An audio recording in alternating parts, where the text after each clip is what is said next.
안녕하세요 여러분. 이번 시간에는 드라마 소나기 신 96부터 마지막 신 106까지 하도록 하겠습니다. 페이지는 여러분들 43페이지부터 46페이지를 펼치시면 돼요. 마지막까지 힘내서 열심히 해봅시다. 자, 그 다음에 제 신 넘버 96을 보도록 합시다. 이것도 역시 새롭게 추가된 내용이죠. 자, 왜냐면요, 원작은 그냥 유언으로 끝났었잖아요. 그래서 원작은 그냥 열린 결말이었지만 이제 충격을 받고 소년이 어떻게 되는지가 나와 있어요. 자, 벌컥 문을 열고 뛰쳐나가는 소년. 자, 소년이 이제 소녀가 죽었다는 걸 안 다음이에요. 자, 아버지와 엄마 뒤따라 나와서 황망한 표정으로 마주본다. 황망한 표정. 갑자기 아들이 뛰쳐나와서 어디론가 가버리니까 황망하다는 것이 여기 써있죠. 마음이 몹시 급하여 당황하고 호둥지둥한 면이 있다니까 굉장히 황당하고 당황스러운 거예요. 우리 부모님. 왜냐하면 우리 생각을 해보시면 알겠지만 소년과 소녀가 서로 좋아했다는 거, 서로 호감이 있다는 거 알았습니까? 몰랐습니까? 몰랐겠죠. 그래서 관계를 몰랐기 때문에 굉장히 당황스러워 하시는 거예요. 갑자기 아들이 문을 열고 뛰쳐나가니까. 자, 그 다음에 이제 신 넘버 여기 97을 보도록 합시다. 윤초시 집. 그러니까 이제 소년의 집 앞마당으로 이제 뛰쳐나와서 소년이 그 다음에 이제 윤초시 집으로 간 거예요. 역시 새롭게 추가된 내용이죠. 자, 윤초시 집으로 바로 뛰어가세요. 자, 새벽녘에 숨이 턱에 차서, 떡이 아니고 턱이 차서 뛰어온 소년은 그러니까 이렇게 뛰어와서 소년은 윤초시 집으로 바로 달려간 거야. 그래서 문가에 걸린 조등을 보고, 자, 조등이라는 것이 밑에 적혀 있죠. 장례를 치른다는 것을 알리는 등이다. 그러니까 뭐 여기 보시면 요거죠. 요걸 보고 이제 소년이 충격을 받은 거라고 보시면 됩니다. 자, 전체적인 내용은 선생님이 링크를 걸어놨죠. 거기에 걸려져 있는 드라마 내용 들어가서 보시면 전체적인 내용을 여러분들 확인할 수 있어요. 어쨌든 이제 조등이라는 것은 이제 소년의 죽음을 나타낸다는 거 알 수가 있죠. 자, 그래도 그것을 보고 인정할 수 없다는 듯이 고개를 흔들더니 뒷걸음질 쳐서 뛰어간다. 자, 그 얘기는 소년이 상당히 충격을 받았다는 것을 알 수가 있죠. 그러면 자연스럽게 우리가 이제 여기 답을 같이 확인해 봅시다. 소년의 죽음을 알게 된 소년의 마음은 어떠했을까요? 어떻겠니?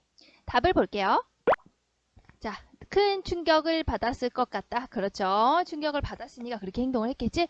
너무 슬플 것 같다. 좋아했으니까요. 그렇죠. 소녀의 죽음을 믿지 못할 것 같다. 이거 다 뭡니까? 굉장히 슬프구나. 그렇죠. 슬픔에 빠져 있구나. 그리고 굉장한 절망감에 빠져 있구나 라는 것을 우리가 알 수가 있어요. 슬픔이라고 적었는데 왜 피읍만 적혔니? 슬픔 이렇게 보시면 되겠죠. 자, 그 다음에 신 넘버 98로 가서 개울가의 내용입니다. 자, 이것도 역시 새롭게 추가된 내용이죠. 지금 어떤 상태지? 소녀의 죽음으로 인해서 충격을 받은 상태죠. 자, 아까 윤초씨 집으로 갔었죠? 이번에 개울가로 뛰어가서 자, 아까 돌탑 쌓았던 거 다 무너뜨리는 거예요. 와르르르 무너지는 돌탑. 그리고 저만치 떨어져가는 하얀 조약돌. 그러니까 소녀가 꼭 건강해지기를 바라면서 조약돌을 쌓고 돌탑을 쌓았는데 지금 소녀가 죽어버렸지? 그러니까 다 소용없다는 생각이 드는 거야. 그러니까 가고 다 부셔버리는 거야. 그렇죠? 소녀는 화가 난 사람처럼 흩어진 돌들을 개울에 집어 던진다. 이 마음을 여러분들이 이해할 수 있겠죠? 소년이 지금 너무나 화가 나고 슬프고 절망감에 빠져 있겠구나. 알 수가 있죠? 이 행동을 보시니까. 그러니까 소년이 굉장히 슬프구나. 상실감에 빠져 있구나. 어떤 절망적인 마음 상태를 갖고 있구나. 소년의 어떤 슬픔, 절망감 이런 게 느껴지죠.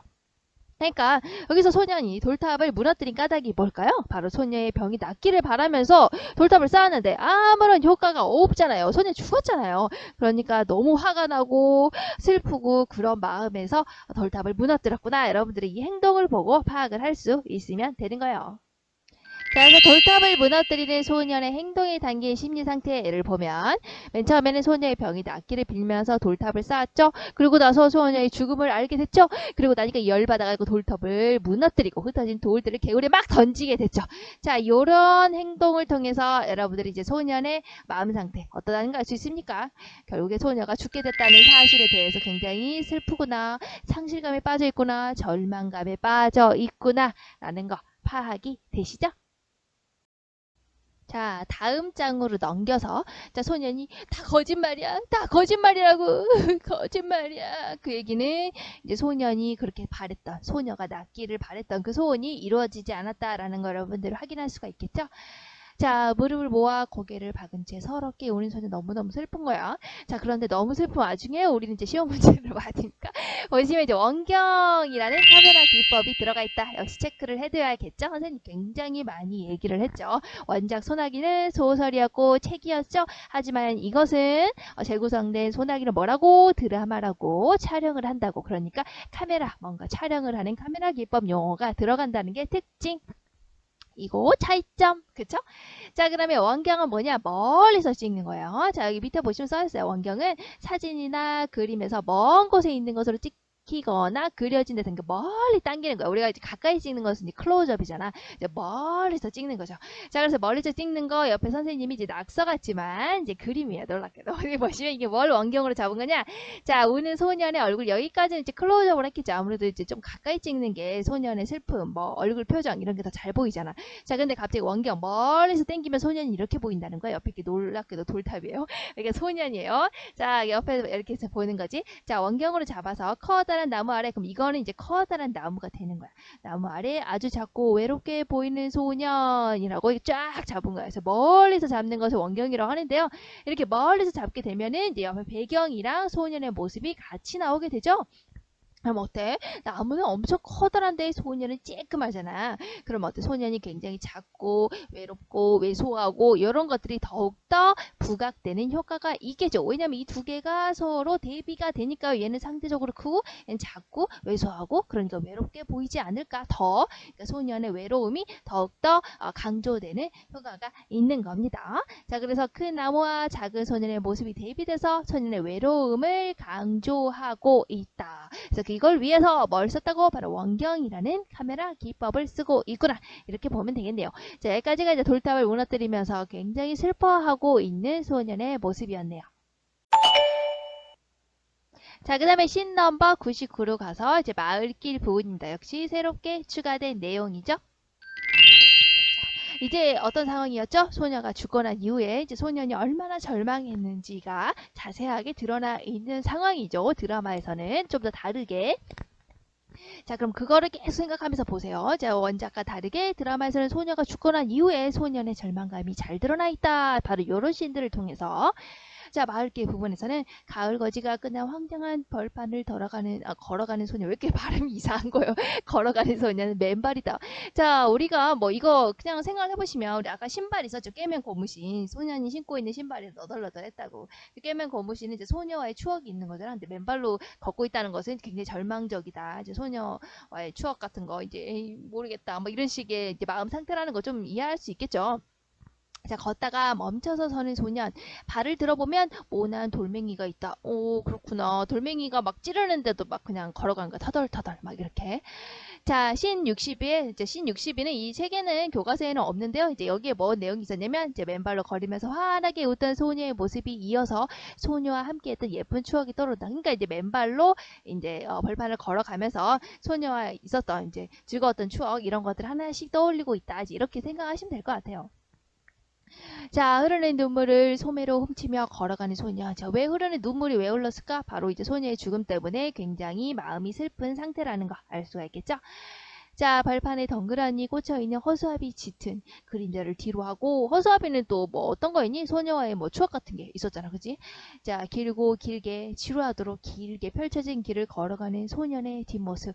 자, 뒷모습을 찍었다는 거 역시 이제 소년의 외로운 감정이 드러나 있다, 뭐 이런 거 알 수 있겠죠? 그러니까 소녀가 죽고 난 이후에 소년이 굉장히 슬퍼하고 외로워하고 있고, 그런 것들이 여러분들이 이런 시인들을 통해서 여러분들이 확인할 수가 있는 거예요. 자, 여기까지가 이제 소녀의 죽음 때문에 슬프고 이제 외로운 소년의 모습이 잘 드러나 있었네요. 자, 밑에 이제 넘어갈게요. 이제 넘어가서 신 100으로 넘어가서 학교 장면입니다. 역시 새롭게 추가된 내용이에요. 자, 평소대로 수업하는 아이들이 이제 학교 장면으로 왔는데 이제 아이들은 그대로 수업을 하는데요. 이제 봉순이의 옆자리가 비어있다. 봉순이의 옆자리는 소년의 자리예요. 그러니까 소년이 학교에 안 온 거야. 그리고 소녀의 자리도 소녀도 이제 죽었기 때문에 오지 않은 거죠. 자, 학교에 나오지 않은 소년. 그러니까 소년이 학교 안 나왔다. 역시 소년이 굉장히 절망에 빠져 있구나. 슬픔에 빠져 있구나. 이런 것들을 알 수가 있겠죠. 자, 그 다음에 밑에 이제 신 넘버 101로 넘어갑시다. 자, 소년의 집 역시 이것도 새롭게 추가된 내용이에요. 자, 이제 소녀가 죽고 난 이후에요. 소년이 이렇게 절망감과 외로움에 빠진 나머지 어떻게 되냐면 이제 아프게 돼요. 자, 그래서 5화는 밑에 보시면 몸이 오슬오슬 춥고 떨리는 증상이 추운 거야. 갑자기 춥고 신열, 열이 난 거죠. 병이 나서 몸에 나는 열, 그러니까 추웠다가 더웠다가 이게 열이 나고 추웠다가 열이 나고 이거는 이제 결국에 아프다는 얘기라는 거 알 수가 있죠. 자, 입술이 다 메말라 허옇게 일어났다. 엄청 많이 아프네. 그치? 막 열 나고 이러니까. 엄마가 애 같아서 이마를 만지고 수건을 적셔서 달아준다. 이제 소년이니까 마음이 너무 아프잖아. 그러니까 이제 몸도 아프게 된 거라는 거 우리가 알 수가 있겠죠. 그럼 옆에 답을 볼까요? 자, 소년이 병이 난 장면은 원작에 나오지 않습니다. 그렇지, 원작과 다른 장면이죠. 그러니까 중요하겠죠. 자, 이 장면을 추가해서 얻을 수 있는 효과, 자, 요런 그러니까 소녀가 죽고 난 이후에 소년이 아팠다. 요런 씬을 넣어서 알 수 있는 우리가 얻을 수 있는 효과가 무엇일까요? 자, 생각을 해봅시다. 답을 같이 확인해 볼까요? 짠! 자, 이렇게 알 수 있죠? 자, 소년이 아팠다라는 것은 결국에 소년의 고통, 슬픔 등을 잘 드러낼 수가 있다. 이제 소녀가 죽고 난 이후에 소년이 얼마나 슬펐는지, 고통스러웠는지 이런 것들이 지금 나와 있는 걸 보니까 우리가 이제 확실하게 알 수 있잖아. 소년이 벽이 나버렸구나. 이런 장면을 통해서 확실히 또 엄청 슬퍼하고 있구나. 엄청 고통스러워하고 있구나. 라는 것을 알 수가 있죠. 소년의 아픔을 더욱더 강조해서 보여줄 수가 있다. 이렇게 할 수가 있겠죠. 이 장면을 굳이 왜 추가했냐? 바로 이제 이런 효과를 줄 수가 있기 때문에 추가했다라고 여러분들 생각을 하시면 됩니다. 자, 그 다음에 씬 102로 넘어가서 소년이 이제 굉장히 아프면서 앓고 있는 장면이었죠. 자, 그 다음에 이제 소년의 집 앞마당 장면입니다. 역시 이것도 새롭게 추가된 내용입니다. 자, 보시면 엄마는 대야를 들고 나오고 아버지는 낙엽을 모아 태우고 있다. 지금 여기 그림 있죠? 여기 장면 설명이에요. 그러니까 지금 여기 안에서는 이제 그 소년이 아파서 앓고 있겠죠. 타오르는 붉은 불빛과 하얗게 올라가는 연기를 말없이 보고 있다. 그러니까 엄마가 물어봤어요. 언제 왔어요? 그러니까 아버지가 좀 됐어. 자, 그러니까 윤초신의 제사, 윤초시 지금 이제, 소녀가 죽었죠? 죽고 난 이후에 이제 오고 난 아버지와 이제 어머니가 대화를 하고 있는 상황이에요. 자, 어머니가, 자, 그래, 장산 잘 치렀어요. 자, 아버지가, 악상이지 뭐. 자, 그러니까 어머니가 뭐라고 하시냐, 어르신은 괜찮으세요? 자, 어르신은 바로 윤초시를 말하고 있는 거겠죠? 에휴, 괜찮을 리가 있나? 그러다가 돌아가실까 걱정이야. 바로 이제 소녀가 죽게 되었었죠. 죽음으로 인해서 인초씨가 엄청 힘들어하고 있다라는 걸 이제 아버지의 대사에서 우리가 알 수가 있죠. 자, 큰 놈은 괜찮아? 자, 지금 이제 소년이 아픈 거 물어보고 있는 겁니다. 자, 엄마가 아휴, 생전가야 한겨울에도 감기 한번 걸리지 않지 않더니 웬일인가 모르겠네. 자라보고 놀란 것은 소뚜껑 보고 놀란다고 속 타 죽겠네 정말 이라고 얘기를 하고 있어요. 자, 이거는 이제 소년이 소녀처럼 잘못될까봐 굉장히 걱정스러워하고 있는 이제 어머니의 대사라고 볼 수가 있는 거겠죠. 자, 이거 아세요? 자라보고 놀란 것은 소뚜껑 보고 놀란다. 이거. 짜잔! 이렇게 보시면 여기 어린이 여기 석담 해설이 잘 나와 있더라고요. 재미있게 그림으로 막 이렇게 해가지고. 자, 그래서 여기서는 이제 그 귀신을 보고 놀라서 얘가 이야 그거 귀신이다! 갖고 꿈이었구나. 꿈에서 이제 귀신을 보고 놀랐어. 그리고 나서 물이나 한 잔 마시고 다시 자야겠다 하고 다시 밖으로 나왔는데 똑같이 귀신이랑 똑같은 포즈로 있는 거죠. 그러니까 으악! 하고 놀랬다는 거야. 그러니까 어휴 쟤 알아보고 놀란 것은 소뚜껑 보고 놀란다더니 누나였잖아! 막 이렇게 하고 있는 장면이었어요. 자, 여기 보시면 이제 자라하고 소뚜껑 여러분들 두 개가 어때요? 좀 비슷하게 생겼죠. 그래서 여기 설명이 지금 잘 나와 있긴 한데 자라에 대한 설명, 소뚜껑에 대한 설명이라고 나와 있어요. 여기 보시면은 자라는 우리가 거기 어디지? 그 아쿠아리움 같은 데 보면 이렇게 생겼죠. 자라 이렇게 마우스로 그리니까 뭐 이렇게 생겼어요. 소뚜껑은 어때? 여러분들 그 소뚜껑 삼겹살 먹어봤지? 여기다 이렇게 구워 먹는 거 두 개가 어때? 굉장히 비슷하게 생겼죠. 그래서 여기 보시면 자라에게 물린 사람은 너무 아픈 나머지 여기 자라의 등딱지와 비슷하게 생긴 소뚜껑만 보아도 깜짝 놀라게 된다는 거예요. 라는 거야. 그러니까 두 개가 비슷하게 생겼죠. 그래서 여기 보시면 이처럼 어떤 것에 한번 혼이 나면 그와 비슷한 것만 보아도 지레 겁을 집어먹게 될 때 우리가 자라 보고 놀란 것은 소뚜껑 보고 놀란다 라고 한다는 거예요. 그러니까 얘 보고 놀랐어. 자라한테 한번 물려갖고 너무 아팠어. 그럼 지나가다가 소뚜껑을 보고 놀란다는 거야. 두 개가 너무 비슷하기 때문에 잘한 줄 알고. 자, 이렇게 비슷한 것만 보고 지레 겁을 집어먹는 거. 자, 이런 거를 우리가 이제 이렇게 속담을 하는 겁니다. 이렇게 자라보고 놀란 것은 소뚜껑 보고 놀란다. 이런 속담으로 얘기를 하는 거예요. 자, 그러면 여기서는 바로 무엇을 얘기하고 있는 겁니까? 자라보고 놀란 가슴이 뭐겠니? 바로 여기서는 이제 소녀가 어리지, 나쁘지, 그러다가 죽었지. 자, 그거 보고 놀랐는데, 자, 우리 아들이 지금 어때? 아, 어리지? 근데 아프지? 그럼 우리 아들도 죽는 거 아니야? 어떻게 되는 거 아니야? 라고 이렇게 놀란다는 거야. 비슷한 상황이니까. 그래서 비슷한 상황에서, 그렇게 될까봐 겁이 난다라는 상황을 지금 이렇게 설명을 하고 있는 것을 이 대사는 그냥 그렇구나 하고 보세요. 이게 뭐 그게 막 그냥 어머니가 그래서 소녀를 보고 놀랐는데 소녀가 아파서 죽은 걸 보고 놀랐는데 우리 아들이 아프니까 우리 아들도 그렇게 될까봐 걱정이 된다라는 것을 이 속담을 가지고 얘기를 했다는 거예요. 그냥 그렇구나 라고만 아시면 되는 겁니다. 자, 중요한 거는 여기 밑에 아버지의 대사가 중요하죠. 자, 이렇게 체크를 하시면 되겠죠. 자, 아버지 대사 볼게요. 너무 걱정 말아요. 애들은 앓고 나면 몸이든 마음이든 자라기 마련이니까 이렇게 아버지가 대사를 하고 있죠. 자, 이게 중요한 겁니다. 자, 왜냐면 결국에 이걸 뭐 얘기하는 거냐면 소년이 슬픔을 통해서 성숙해질 것임을 암시하고 있다라고 얘기하고 있는데요. 자, 이걸 봤을 때 드라마 소나기에서는 바로 원작 소설 소나기하고는 조금 다른 점에 초점을 더 두고 있다. 중점을 더 두고 있다라는 것을 이 아버지의 대사를 통해서 알 수가 있는 거예요. 똑같이 이제 소년 소녀의 순수하고 애틋한 사랑 이야기인 건 맞지만요. 자, 소설에서는 좀 더 이제 거기도 어린애가 나오긴 하지만 소년 소녀가 어리잖아. 초등학생이잖아. 근데 거기서는 성장에 초점을 맞추기보다는 조금 더 사랑, 애틋한 사랑, 어떤 애틋한 첫사랑의 추억 이런 거에 이제 초점을 맞추고 있다면 바로 드라마 소나기에서는요. 바로 아버지 이 대사를 통해서 이 여기 드라마 소나기는 바로 소년의 어떤 성장에 초점을 두고 있구나. 사랑보다는 성장에 더 초점을 두고 있구나라는 것을 알 수가 있다는 거야. 자, 그러면 여러분들 이거 아세요? 자, 우리가 여기서 바로 이제 이 드라마가 성장소설의 틀을 따르고 있구나라는 걸 알 수가 있는 거예요. 아버지 대사를 통해서. 자, 그럼 성장소설이 무엇이냐라는 걸 한번 봐야겠죠. 선생님이 진짜 간단하게 메모를 했는데 이 틀은요. 여러분들이 암기를 해두시면 좋아요. 왜냐면 정말 많이 나오기 때문이죠. 자, 일단 성장소설은요. 성장하는 거예요. 내용이요. 성장. 자, 그러면 그 성장이요. 이 성장이라는 게 이제 신체적으로 진짜 성장한 걸 수도 있고 진짜 어린애였는데 어른으로 성장한 걸 수도 있고 아니면 이제 정신적으로 성장을 하는 것을 말하기도 한답니다. 알겠죠? 그러니까 이 두 가지를 다 포함하고 있는 거라고 생각을 하시면 돼요. 어떨 때는 진짜 신체적인 성장을 의미할 때도 있고 또 정신적인 성장을 의미할 때도 있고 또 두 가지를 다 의미할 때도 있고 근데 대부분은 이제 정신적인 성장, 성숙을 의미한다라고 보시면 됩니다.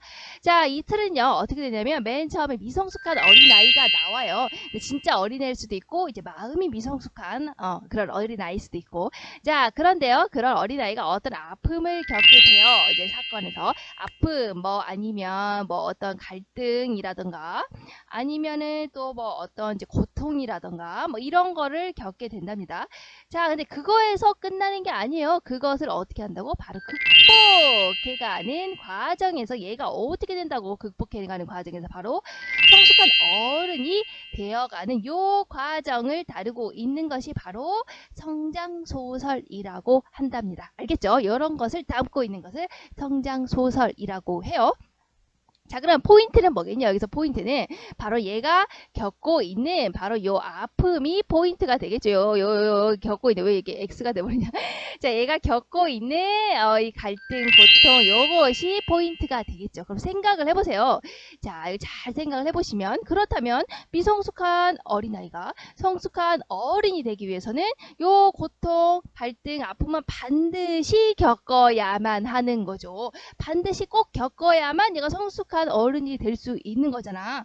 그렇지. 자, 그러면 이 고통, 갈등, 아픔은 반드시 겪어야만 하는 거니까 우리가 뭐라고 말을 할 수 있어요? 이거 반드시 꼭 겪어야만 하는 거니까 바로 이 아픔은 바로 통과 의례라고 하는 거예요. 반드시 통과해야만 하는 거다라고 생각을 하시면 되는 거예요. 그러니까 미성숙한 존재가 성숙한 존재가 되기 위해서는 반드시 어떤 아픔, 갈등, 고통을 반드시 겪어야만 한다. 그러니까 그 아픔, 고통, 갈등을 바로 우리가 통과 의례라고 한다라는 것을 아시면 된다. 반드시 통과해야 성숙할 수가 있는 거니까요. 아시겠죠? 자, 그러면 여기서 우리가 이제 드라마 소나기에 대응을 해본다면 미성숙한 어린아이는 뭐니? 바로 소녀를 만나기 전에 소년이 되겠죠. 자, 그러면 그 소년이 겪은 어떤 아픔, 고통, 갈등은 바로 뭐가 될까요? 봐요. 여기 드라마에서는 바로 소녀의, 잘 쓸 수 있을까? 소녀의 죽음이 되겠죠. 그렇죠? 그리고 이 소녀의 죽음을 극복해 가면서 우리가 이제 성숙한 어른, 마음이 성장하게 되는 효과가 있는 거죠. 자, 이렇게 이런 단계, 이런 세 단계를 거치고 있는 이것을 바로 우리가 성장 소설이라고 하고요. 이제 대부분의 이제 성장 소설을 물어볼 때는 그러면 주인공이 이렇게 성숙해 가기 위해서는 어떤 아픔과 고통, 갈등을 겪었지라고 하는 것을 물어보는 게 많이 나온답니다. 아시겠죠? 이 고통, 갈등, 아픔은 꼭 겪어야만 하는 거기 때문에 통과 의례 라고 한다라는 것을 잘 기억을 해두세요. 자, 그러면 이 부분을 딱 정리를 해보면 소녀의 죽음 이후에 지금 아팠죠? 소년이. 그러고 나서 아버지의 대사가 있었어요. 애들은 앓고 나면 몸이든 마음이든 잘하기 마련이니까 라는 대사를 봤을 때 소년이 바로 소녀의 죽음이라는 아픔을 통해서 자, 몸이 성장하든 마음이 성장하든이 됐다는 거야. 그러니까 성장이 됐다는 거야. 그렇지. 그러니까 바로 소년의 슬픔, 즉 소녀가 죽었다는 것은 자, 소년이 성숙해지는 어떤 계기가 되었구나. 통과 의례적인 아픔이구나 라는 것을 알 수가 있죠. 그래서 이런 과정을 통해서 소년은 어떻게 됐다? 결국에 정신적으로 성장을 하게 됐구나 라는 거. 그래서 드라마 소나기는 소년의 성장에 초점을 더 두고 있구나 라는 걸 바로 어떻게 알고 있다고? 아버지의 이 대사를 통해서 우리가 알 수가 있다. 알겠습니까? 자, 그래서 교과서에 나와 있는 설명을 보면 이렇게 나와 있어요. 이 작품은 성장소설로서의 원작의 특성을 잘 살렸다고 볼 수 있는데, 그러니까 원작 소설 소나기에서도 성장소설하고 이제 사랑 이야기, 로맨스 내용이 같이 있지만 거기서는 이제 사랑 이야기 조금 더 초점을 뒀다면 여기서는 성장 소설에 조금 더 초점을 두고 있다라는 것을 여러분들이 이제 알 수가 있다는 거예요. 그래서 아버지의 이 대사에서 너무 걱정 말아요. 아버지 말 되게 많이 하는데 제가 아버지 대사 몇 번을 하는 거죠. 애들은 앓고 나면 몸이든 마음이든 잘하기 마련이니까 라는 소년 아버지의 대사를 통해서 바로 소년이 겪은 이 슬픔이라는 것은 소녀의 죽음, 그것은 유년기, 그러니까 미성숙한 어린아이가 자, 성숙한 어른이 되기 위한 아픔인 거구나. 반드시 겪어야만 하는 아픔인 거구나. 그래서 그것은 통과 의례적인 아픔인 거구나. 이렇게 볼 수가 있어요. 그러니까 그거를 이렇게 교과서에서 압축해서 설명을 해놨답니다. 그러니까 선생님이 설명한 요 틀 있죠. 요 틀을 잘 머릿속에 기억을 해두시는 게 여러분들이 도움이 많이 될 거예요. 자, 그리고 나서 어두운 가을밤 하얗게 올라가는 연기 줄 올라가죠. 자, 그리고 나서 하늘의 별 중 하나가 유난히 반짝인다. 여기 있네, 여기 별, 그죠? 요거 뭐 거 같니? 생각을 해봐. 하늘의 별 중 하나 반짝반짝하는 거 바로 뭐겠? 죽은 이제 소녀 뭐 그렇지 않을까라고 생각을 할 수가 있겠죠. 자, 그 다음에 씬 103으로 갑시다. 소년의 지팡. 이제 소년은 어때요? 감고 있는 소년의 눈을 적시오는 맑은 이슬 뭐겠죠? 바로 눈물이 되겠죠? 흘리고 있는 눈물. 그래서 말없이 돌아 눕는 소년의 작은 등이 길게 보인다. 소년을 떠올리면서 눈물을 흘리는 소년이었어요. 여기까지는 이제 내용이 우리가 성장 소설의 틀에서는 어디겠니? 바로 이제 아직까지 여기까지겠지. 고통과 갈등을 겪고 지금 아파하고 있는 요 단계까지가 지금 나와 있는 부분이에요. 아시겠죠? 자, 그래서 밑에를 보시면 그 다음에 이어서가 여기죠. 밑에서 보시면 104 보시면 이거는 이제 소녀가 죽고 난 이후에 이제 소년이 아파하고 그 다음 이후에는 이제 계절이 바뀌고 다시 소년의 집으로 가서 소년의 가족들은 평소와 다름없는 모습으로 하루를 시작한다. 그러니까 이제 다시 일상으로 돌아갔다. 이제 소녀가 죽고 나서 이제 아파하고 그 다음에 일상으로 돌아갔다라는 내용이 여기 나와 있어요. 그래서 여기 내용은요, 이제 뭐 소년의 집으로 가서 이제 오줌을 싼 이제 소년의 동생이 나와요. 등문 밖으로 쫓겨나고, 그리고 이제 소년의 어머니는 이제 그 동생한테 소금 못 받아오면 집에 들어오지 마! 막 이렇게 소리를 치고, 그래갖고 이제 동생은 뭐 주머니에서 계란을 꺼내갖고 막 행복하게 막 먹으면서 걸어간다. 뭐 이런 장면이 나오는데, 이거는 그냥 이제 일상으로 다시 돌아가게 됐구나. 이렇게 생각을 하시고 보시면 됩니다. 자, 그 다음에 씬 105를 보면 이제 뒷산 내용입니다. 역시 새롭게 추가된 내용이죠. 잔뜩 흐린 하늘 툭 땅바닥으로 떨어지는 나뭇가지를 따라 올라가면 소년이 나무 위에 올라서 삭정이를 꺾어내고 있다. 자, 삭정이라는 것은 여기 나와 있어요. 살아있는 나무에 붙어있는 말라 죽은 가지. 말라 죽은 가지를 정리하고 있는 이제 소년의 모습을 나무 위에 올라가서 손이 닿지 않은 삭정이를 꺾으려 팔을 뻗치는데 바로 소년의, 자, 여기서 중요한 건 이거죠. 소년의 손등 위에 한 점, 두 점 떨어지기 시작하는 눈송이. 자, 눈이 내리고 있구나. 자, 우리가 이것을 봤을 때 계절의 변화를 알 수 있죠. 이때 첫눈이 내리고 있는 거예요. 자, 원작 소설에서는 우리가 계절적인 배경이 어디였죠? 바로 가을이었죠. 자, 그런데 드라마에서는 어떻게 되고 있다고? 눈이 내리고 있는 거니까 가을에서 겨울로 가고 있는 게 계절적인 배경이구나. 원작과 다르구나. 라는 걸 알 수가 있죠. 그래서 결국 이거는 이제 소년의 죽음 이후에 시간이 이제 가을에서 겨울로 흘렀다라는 것도 알 수가 있는 거예요. 여러분 생각을 잘 해보면 알 수 있지 않을까? 우리가 원작 소설 같은 경우에는, 소나기 같은 경우에는 아무래도 첫사랑의 애틋한 사랑 이야기가 이제 초점이다 보니까 그런 거를 잘 살릴 수 있는 배경이 언제일까라고 생각을 해본다면, 여러분들이 여름은 아니겠지, 이런 쨍쨍하고, 겨울도 아니겠지, 춥잖아. 근데 약간 그런 느낌은 아니고, 또 생각을 해보면 봄은 마냥 화사하기만 하잖아. 밝고 명랑하고, 그러니까 약간 그런 밝은 명랑한 약간 로맨틱 이런 거에 어울릴 것 같고, 생각해보면 약간 애틋한 애절한 뭐 이런 사랑은 이제 가을이라는 약간 그런 느낌이랑 어울릴 것 같잖아. 그래서 가을이 배경이구나 라는 게 딱 되겠지만, 생각을 해보면 여기서는 이제 극복했잖아. 드라마 소나기에서는 이제 극복하고 성장하는 게 아무래도 초점이 더 맞춰져 있기 때문에 어떻게 가을에 머무르지 않고 가을에서 겨울로 지나가는 계절의 변화를 담고 있는 게 더욱더 성숙의 의미를 더 잘 표현할 수 있다라고 여러분들 생각을 할 수가 있죠. 자, 그래서 보시면 여기 눈송이가 내렸다는 것에서 계절의 변화를 알 수가 있구나. 가을에서 겨울로 갔구나 라는 걸 알 수 있다는 거예요. 자, 그럼 볼까? 반가움에 들뜬 표정으로 눈을 쳤느냐. 자, 기뻐요. 하늘을 보면 제법 굵은 눈송이가 떨어지다. 역시 겨울로 가고 있죠. 소년의 손바닥에 이내 사르르 녹아든 눈송이. 자, 하늘을 올라보는 소년의 얼굴에 떨어지는 눈송이가 물방울이 되어 흘러내리고 거의 깃털처럼 유순하고 풍성하게 내린 첫눈은 하얗게 온 세상을 덮어간다. 자, 이렇게 가을에서 겨울로 가고 있는 계절의 변화를 담고 있다. 자, 드디어 이제 소년이 아픔을 극복했다라는 약간 그런 느낌이 드는 배경이라는 것을 알 수가 있죠. 자, 그 다음 씬 106. 오, 여러분 이제 마지막에 끝! 드디어. 자, 개울가. 개울가는 어떤 공간이죠? 자, 바로 소년과 소녀가 처음 만난 공간이죠. 추억의 공간이에요. 자, 여기 볼게요. 자, 하얗게 쌓인 눈 위로 나타나는 검정 고무신 징검다리를 건너는데 소년이 이제 다시 온 거야, 개울가로. 뽀드득 소년이 지나갈 때마다 돌다리는 선명하게 발자국이 찍힌다. 징검다리 중간 소녀가 앉았던 그 자리에 앉는 소년. 자, 소녀에 앉았던 그 자리에도 한번 앉아보고, 여기서는 뭘 할 수 있을까? 그 소녀를 계속 그리워했다는 거 알 수가 있겠죠? 또 소년 벙어리 장갑에서 손을 빼면 하얀 조약돌도 나온다. 하얀 조약돌 역시 소녀를 생각하게 하는 거죠. 그러니까 계속 소녀를 그리워했다는 걸 알 수가 있어. 그죠? 여기서도. 자, 얼음장처럼 차가운 겨울에 손을 담그고, 역시 또 어때? 소녀가 했던 대로 따라해본다. 역시 누구를 계속 그리워하고 있다. 바로 소녀를 계속 그리워하고 있구나. 자, 소년의 손에서 물방울이 떨어질 때마다 징검다리 쌓인 눈이 사라락 녹아낸다. 자, 그 자리에 조약돌을 가만히 내려놓는 소년. 자, 계속 이 행동들은 여러분들이 이제 계속 소녀를 그리워했다는 걸 알 수가 있죠. 이제 계속 소녀가 했던 행동들을 따라하고 있잖아. 자, 그런데 자, 조약돌을 가만히 그 자리에 내려놓고 눈꽃이 핀 나무 아래 두루미가 한 마리 날아든다. 그러니까 여기 자리에 여기 조약돌 이렇게 놔두고 그냥 있는데 두루미가 갑자기 휘 날아든 거야. 그래서 놀라서 소년이 웅크리고, 소년이 이렇게 웅크리고 있다가 갑자기 놀라서 새가 휙 날아가니까 놀라서 휙 일어나니까 그 바람에 어땠다는 거야. 여기 있던 조약돌이 이제 물에 똥 떨어졌다. 물에 똥 이렇게 떨어졌다는 거야. 그죠? 놀라서 일어나서는 바람에 소년의 발에 밀려 게을러 떨어지는 조약돌 똥 하고 떨어졌어.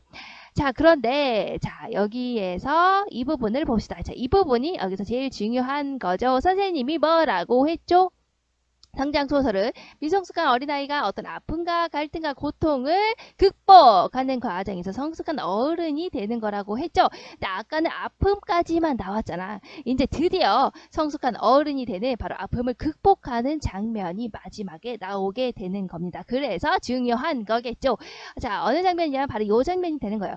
자, 조약돌을 밑에 물에 뽕 떨어졌잖아. 근데 그거를 꺼내려다가 물속에 그대로 두었다. 그냥 두면서 그냥 동그라니 앉아있는 소년의 뒷모습을 길게 보이며 끝! 이라고 했죠.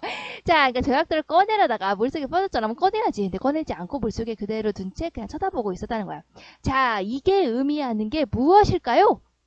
자, 얘는 지금 어디 왔지? 소년과 소녀는 지금 소년과 소녀의 추억의 공간에 소년이 온 거죠. 너와 나의 추억의 공간이잖아. 그렇지? 추억의 공간에 와서 서로 추억이 물들어 있는 조약돌을 그대로 둔다는 거야. 그 자리에 둔다는 거야. 그 얘기는 뭐야? 나는 이제 더 이상 슬퍼하지 않을게 라는 슬픔의 극복을 나타내는 거죠. 그건 뭐죠? 바로 소년이 그만큼 정신적으로 성숙했다는 거죠. 나는 너를 영원히 이제 마음속에 묻을게 라는 것을 나타내고 있는 거죠. 드디어 소년이 바로 소녀의 죽음으로 인한 슬픔을 극복했다. 그걸 통해서 정신적으로 성숙했다라는 것을. 왜냐면 슬픔을 이제 담담하게 받아들이고 있잖아. 그치? 그래서 이 장면에서 알 수가 있다는 거예요. 자, 그러면 문제가 당연히 나오겠죠. 딱 볼까요? 자, 소년이 조약돌을 물속에 그대로 두는 행동이 의미하는 바가 무엇일지 생각해 봅시다. 땅! 이렇게 되겠죠. 바로 소년이 소녀의 죽음으로 인한 마음의 상처와 슬픔을 이겨내려는 것이다. 드디어 극복했다는 것을, 나는 이것으로 정신적으로 성숙했다는 것을 보여주는 거다. 그리고 바로 소녀와의 추억을 마음속 깊이 간직하겠다. 나는 너와의 추억을 영원히 간직하겠어 라는 것을 나타내고 있다는 겁니다. 어쨌든 그 슬픔, 고통 이런 것들을 드디어 극복했다. 우리 성장소설의 그 틀 있죠? 그것을 잘 생각을 해보시면 됩니다. 그래서 이 행동이 바로 그 아픔, 고통 그런 것들을 극복했다라는 것을 보여주고 있는 행동이구나. 그러니까 이게 마지막 장면이 되는 거예요. 딱 극복하고 성장, 정신적으로 성숙 딱 하면서 끝나는 거죠. 그렇죠? 자, 그래서 보시면 소년의 뒷모습을 길게 보이면 끝! 자, 이렇게 인상적으로 연출하면서 여운을 남기고 있다. 제일 중요한 것은 바로 얘기했죠? 바로 여기서 정신적으로 성숙했다, 성장했다라는 것을 보여주는 이 부분이 가장 중요했다라는 것을 여러분들이 기억을 하시고 계시면 됩니다. 알겠죠? 자, 그러면 여기 밑에 보시면 저 물속으로 떨어진 조약돌을 그대로 두는 소년, 제일 중요한 건 여기 부분이 된다고. 여러분들 이 부분 슬픔을 극복, 소년의 성숙이 제일 중요하다 이렇게 하시면 되겠는데, 와우, 여기까지 하면 드디어 드라마 소나기가 끝났는데 엄청난 대장정이었어요. 자, 그렇죠. 자, 그러면 이제 끝나기 전에 이 마지막을 한 번만 더 보고, 그래서 마지막 부분 소설 소나기와 드라마 대본 소나기의 결말을 비교해 볼게요. 자, 소설 소나기에서는 바로 어땠어요? 소년이 소녀의 죽음을 알게 된 것으로 이야기가 끝났죠. 그냥 유언으로 끝났잖아요. 뭐 묻어달라고 그랬대, 뭐 점점점 뭐 이런 식으로 해갖고 그냥 유언으로 마지막이 마무리가 됐었죠. 자, 그런데요, 드라마 소나기는 좀 다르죠. 소녀 죽고 난 이후에 이야기가 나와 있다는 게 포인트, 그쵸? 그래서 어떻게 했냐? 계속 소녀를 생각하며 지내다가 마지막에 소녀를 마음에 묻는 것으로 이야기가 끝났다 라고 했었죠. 조약돌을 꺼내려다가 물속에 그대로 둔 채 난 너를 극복했다. 마음속에 영원히 묻겠다. 슬픔을 극복했다. 그래서 드라마 소나기는 조금 더 성장소설에 초점을 맞추고 있구나. 이렇게 우리가 알 수가 있어요.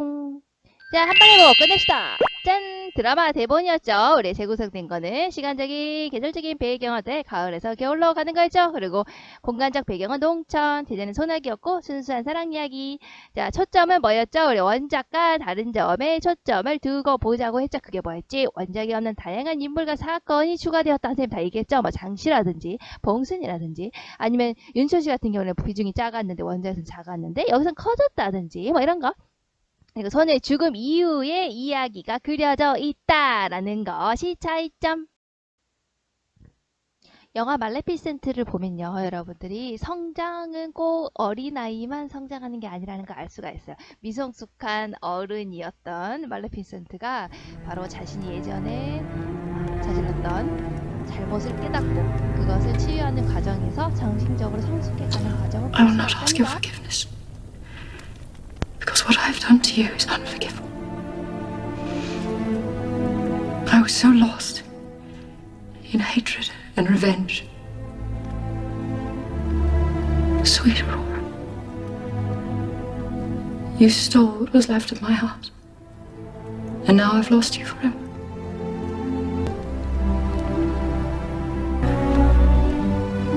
I swear no harm will come to you as long as I live, and not a day shall pass that I don't miss your smile.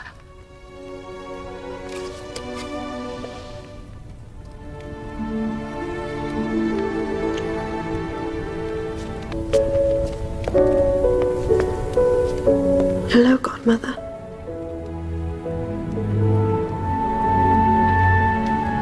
Hello, Beastie.